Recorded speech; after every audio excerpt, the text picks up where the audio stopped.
There God showed up. Also leaving him paralyzed. And again, God put through for my family.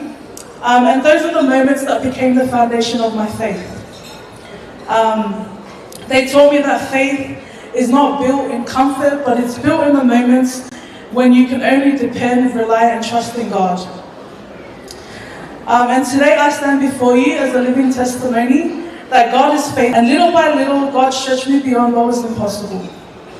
And today I still serve as a member of the praise and worship team, but also as a youth leader for the sisterhood community at Sydney Southwest A.O.G. Then on the 14th of January 2024, at the age of 20, by the grace of God, I was ordained as a preacher of the gospel.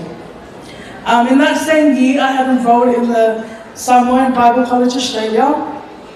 And people often ask me why it's so important for me to go to Bible school when you can easily read your Bible at home. But I think it's so important that you surround yourself with godly people in a godly environment. In Jeremiah 9, verse 23 to 24, it says, "Let the one who boasts boast about this, that they have the understanding to know me."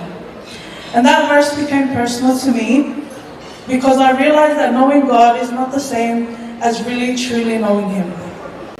Now, Bible College has helped me in so many ways. It has helped me understand God's Word so much more. But more than that, it has transformed me personally. One of the biggest ways it's transformed me is it's given me confidence. Believe it or not, I used to be that shy girl that used to sit behind the church. I never wanted to speak in front of people. Even before I said the first word, I was already in tears.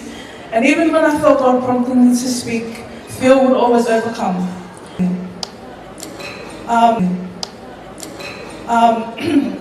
Bible college didn't just teach me theology, it taught me that my voice could be used for God's kingdom.